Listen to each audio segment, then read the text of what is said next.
खाली हाथ मगर ये दर्द साथ ही जाएगा। जाने किस दिन हिंदुस्तान आजाद वतन कहलाएगा। बिस्मिल कहते हैं हिंदू हूँ, फिर आऊंगा फिर आऊंगा, फिर आके ऐ भारत माँ तुझको आजाद कराऊंगा। जी करता है मैं भी कह दूं, पर मजहब से बंध जाता हूँ। मुसलमान हूँ, पुनर्जन्म की बात नहीं कर पाता हूँ। खुदा अगर मिल गया कहीं अपनी झोली फैला दूंगा।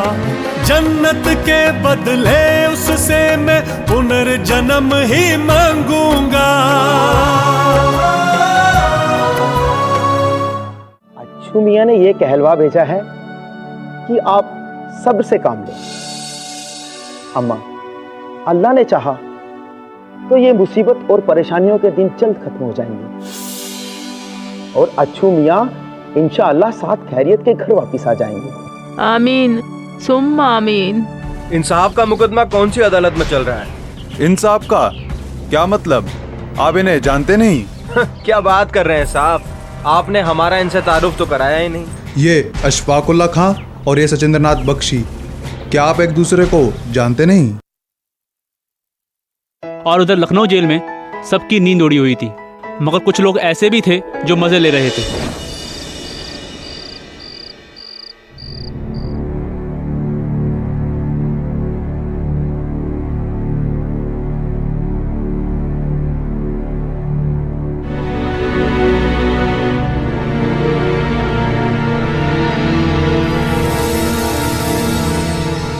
मैं देख रहा हूँ कि ना ही कोई सोने के मूड में है और ना ही किसी की आंखों में नींद है। क्या बात है?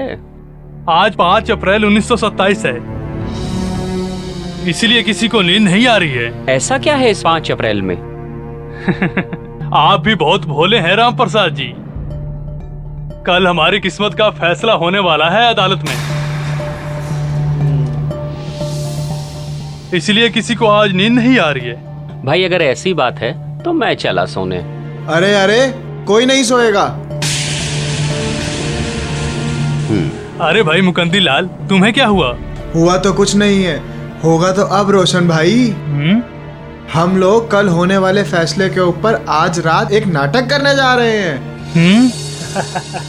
ये अपने हैं ना राजकुमार सिन्हा, इन्होंने वकालत की बहुत किताबें पढ़ी हैं और ये होंगे आज के जज और ये सुनाएंगे आज का फैसला। उठिए जज साहब, सुनाइए आज का फैसला। आप जरा तशरीफ रखिए। उठो। क्यों? अदालत के काम में हस्तक्षेप करना मना है। गुस्ताखी माफ जज साहब। चलो कुर्सी बन जाओ।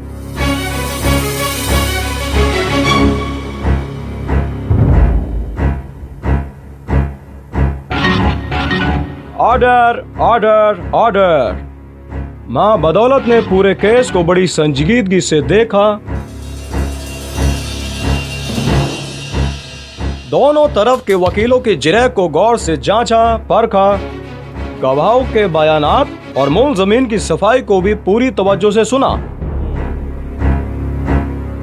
यानी दोनों फरीकों को अपनी अपनी बात और सफाई का पूरा मौका देने के बाद। कैसा बात करता है? अरे साला, हमको मौका कब दिया तुमने? Order order order. अदालत के काम में रुकावट डालने का मतलब होगा कंटेम्प्ट ऑफ कोर्ट। तुमको साला जेल में डाल देगा। अबे हम जेल में ही हैं। तुमने नींद का गोली खाया है क्या? Order order order. तुम साला पागल का माविक क्या? इंडियन होकर कोर्ट से मतलब ऑनरेबल कोर्ट से बहस करता है।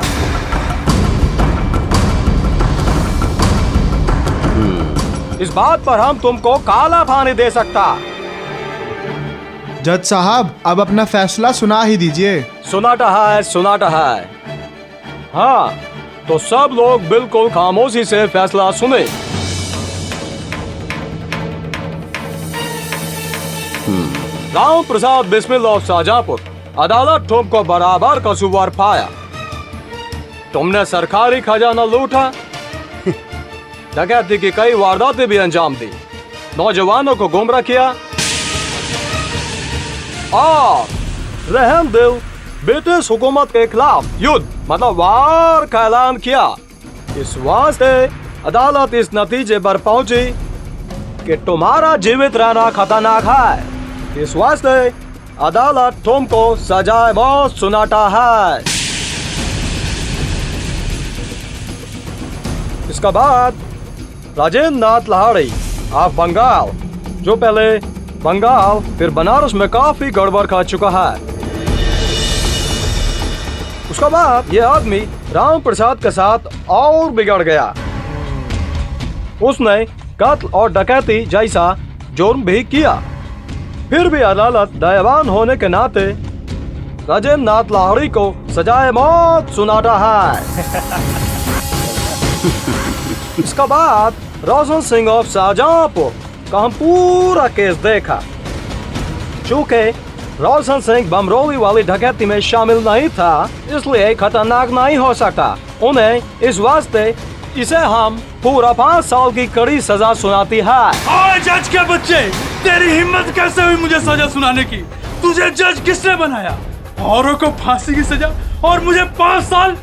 तुझे मालूम है हर मामले में आगे रहा हूं मैं।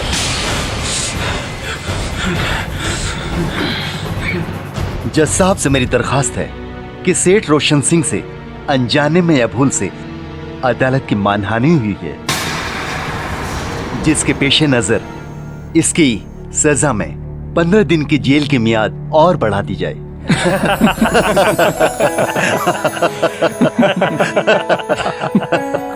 अरे भाई रोशन सिंह, ये क्या हरकत है? आप इतने समझदार होकर बच्चों की बात का बुरा मान गए।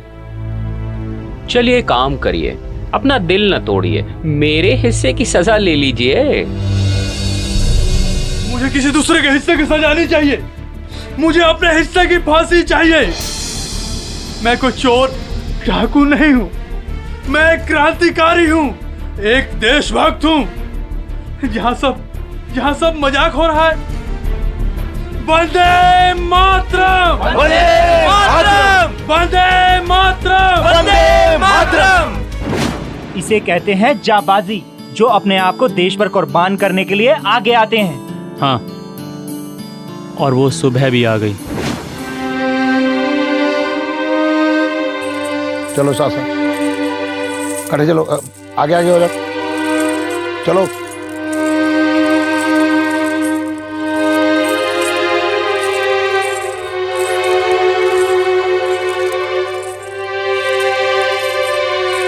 साथ हो जाओ, सारे इकट्ठे हो जाओ। सुनो, अभी थोड़ा वक्त है अंदर जाने के लिए, आप लोग सारे यहाँ खड़े रहेंगे। मैं अंदर जाकर वक्त की मालूमात करके आता हूँ। और सुनिए, आप में से किसी ने भी कोई भी गड़बड़ी करने की कोशिश की तो मुझसे बुरा कोई नहीं होगा, समझे? आप सब लोग मुझे जानते हैं, ध्यान रखना तुम भी इनका, ठीक है? इधर खड़े रहना। क्या बात है, सबको फांसी ही क्यों चाहिए? साला इससे कम हमें मंजूर ही नहीं, कम से कम फांसी तो जरूर ही चाहिए। भाइयों, हम जब अदालत पहुंचे तो हमारे चेहरे पर खुशी, मुस्कुराहट होनी चाहिए, ताकि अंग्रेजों को पता चल जाए कि हमारे देश से रिश्ता क्या है। हाँ रोशन सिंह, सरफरोशी की तमन्ना अब हमारे दिल में है। देखना है जोर कितना बाजुए कातिल में है।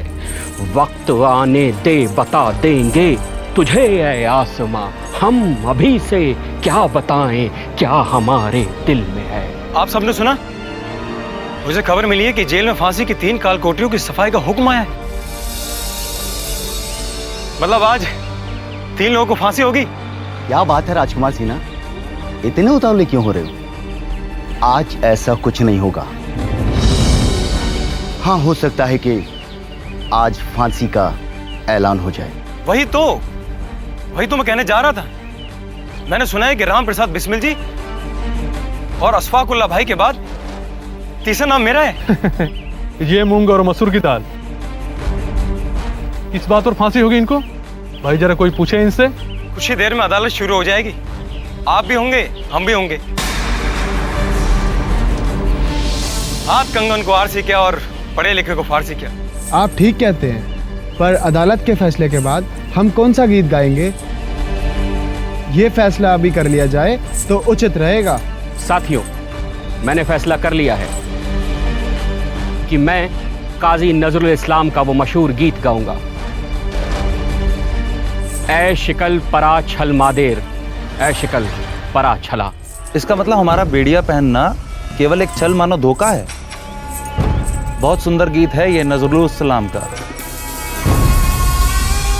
किसको पता है कि जहां से हम जेल वापस जाएंगे या नहीं, या हो सकता है जहां से कहीं और भेज दिए जाएं। अगर मुझे फांसी सजा होती है तो ये जरूरी नहीं कि मैं जहां से लौटकर जेल जाऊं। कमाल के थे ये लोग। अदालत में बेड़ियां पहनकर ऐसे जा रहे थे जैसे बच्चे खेलने जाते हैं। अरे जल्दी करो भाई, जल्दी लेकर चलो अंदर। क्यों रोशन सिंह, आज कुछ ज्यादा ही खुश और जिंदा दिल दिखाई दे रहे हो। धवलेश मेरे यार, आज मेरा मन शेर और शायरी को कर रहा है। चलो इसी बात पर एक शेर सुनाता हूँ। तो सुना यार। जिंदगी जिंदा दिली की जाने रोशन, जिंदगी जिंदा दिली की जाने रोशन, वरना कितने मरे और पैदा होते जाते हैं। लो भाई, आज तो रोशन सिंह भी शेर और शायरी के मूड में है। भाई राम प्रसाद, आप शेर और शायरी की बात करते हैं, आज तो मेरा मन गाना गाने को कर रहा है। तो फिर शुरू करें। 1 2 3। सरफरोशी की तमन्ना अब हमारे दिल में है, देखना है जोर कितना बाजुए कातिल में है। वक्त आने दे बता देंगे तुझे आसमां, हम अभी से क्या बताएं क्या हमारे दिल में है। सरफरोशी की तमन्ना अब हमारे दिल में है। अरे बस करो यार, साहब आ रहे हैं। सुनो, इनको अंदर लेके चलो। चलिए।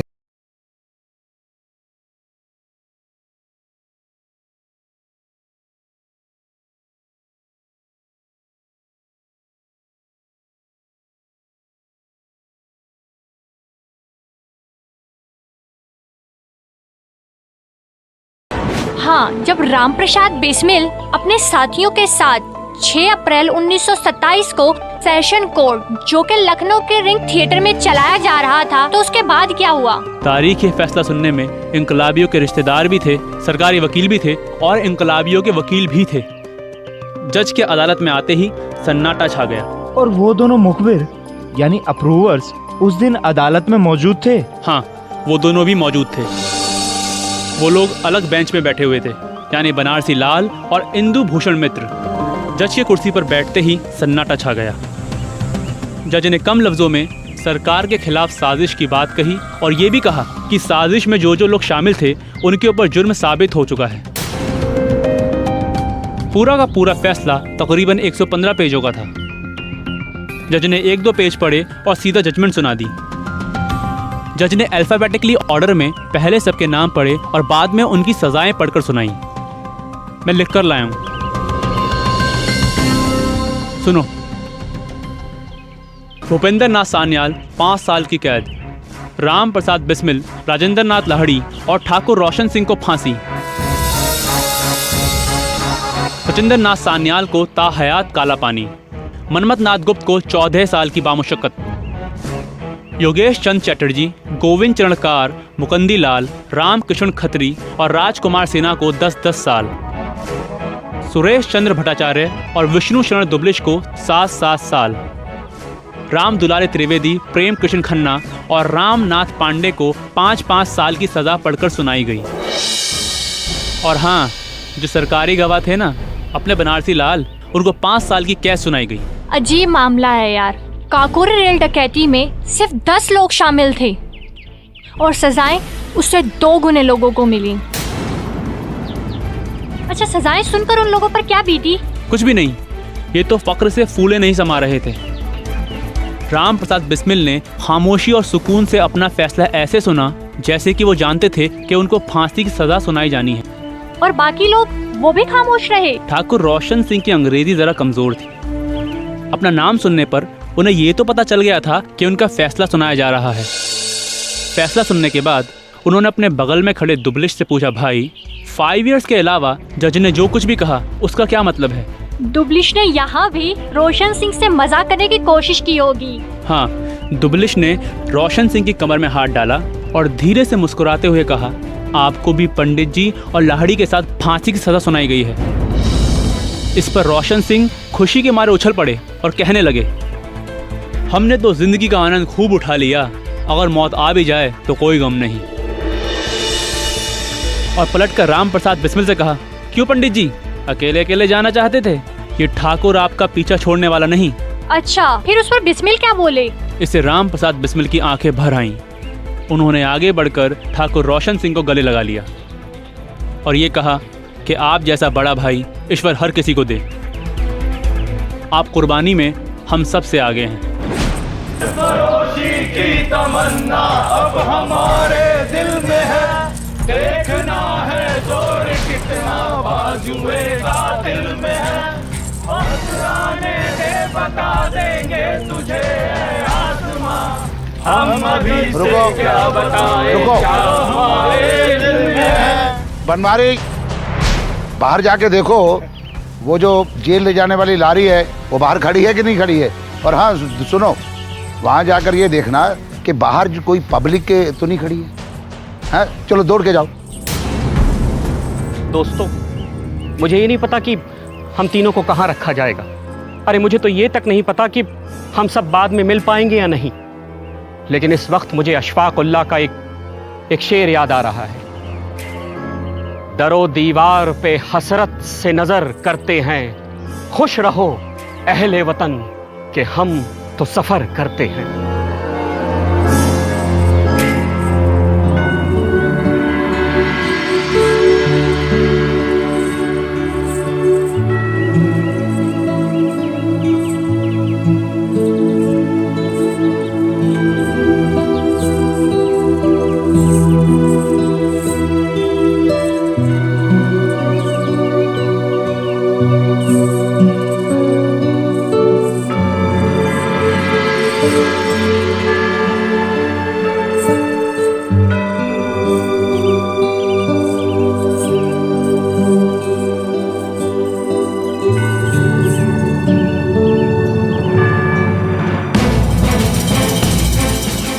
गाड़ी तैयार, चलिए आगे गाड़ी, चलो भाई।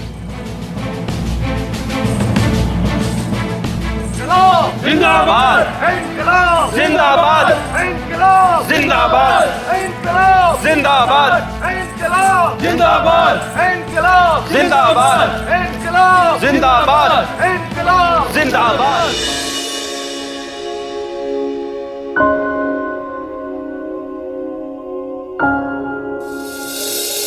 बाबूजी, बाबूजी।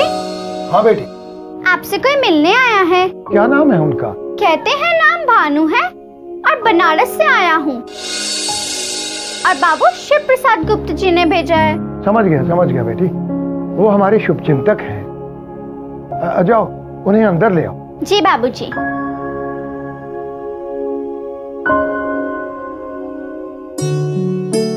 विद्यार्थी जी नमस्कार। आइए आइए आइए आइए, बैठिए भानु जी। कहिए कब आना हुआ बनारस में? बस सीधे ही चला आ रहा हूँ। अच्छा, और सुनाइए, हमारे वो शिव प्रसाद गुप्त जी सब कुशल मंगल तो है ना? जी सब ठीक से है। आपके लिए ये चिट्ठी भेजी है। अच्छा, मैं माफी चाहता हूँ इतनी देर से आने के लिए।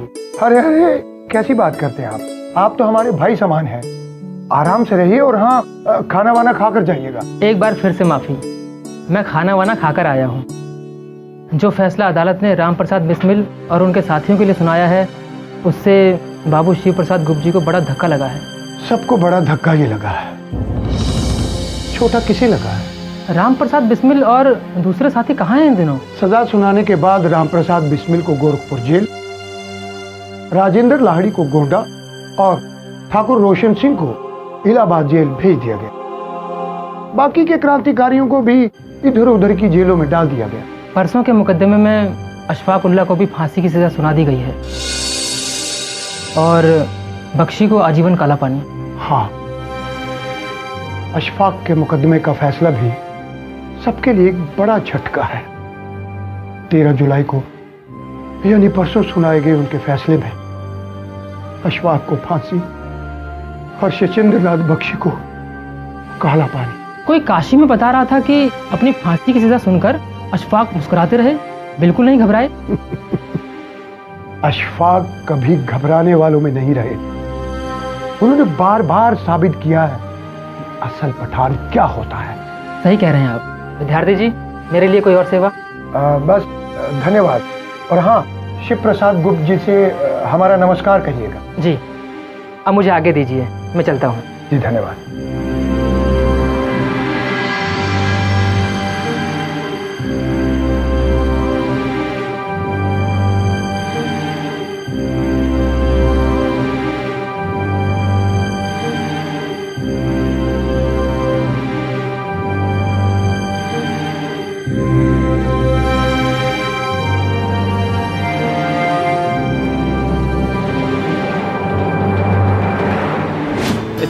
इतना मज़ा, इतना एंजॉयमेंट कभी नहीं किया।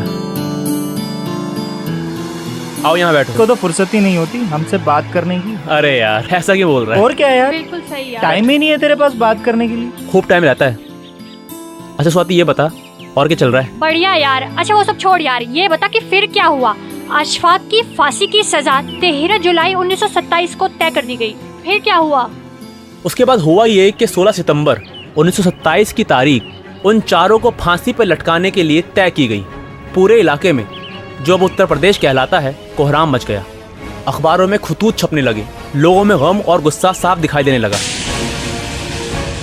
असेंबली के आइंदा इजलास में ठाकुर मंजीत सिंह एमएलए ने मेंबरों से दरख्वास्त लगाई कि मेंबरान उन इनकलाबियों की फांसी की सज़ा को सजाए काला पानी में तब्दील कर दें।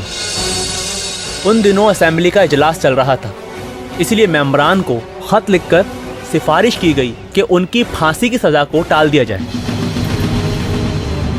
इसी तरह के खतूत गवर्नर के पास भी भेजे गए। क्योंकि गवर्नर की टर्म पूरी होने वाली थी, इसलिए सारे मेंबरान को ये उम्मीद थी कि गवर्नर उनकी इस अपील को सुन लेंगे। तो क्या गवर्नर ने फांसी की सजा कम की या वो भी उतना ही जालिम निकला जितने और अंग्रेज थे? गवर्नर ने इस अपील को बड़ी ही बेरहमी से नामंजूर कर दिया। लेकिन हाँ, इस लिखा पढ़ी में ये जरूर हुआ कि फांसी की तारीख 16 सितंबर 1927 से बढ़कर 11 अक्टूबर 1927 हो गई। उसके बाद तो कुछ बचा ही नहीं था। मेरा मतलब है, ऐसा कोई रास्ता बचा था जिससे उन्हें बचाया जा सकता था?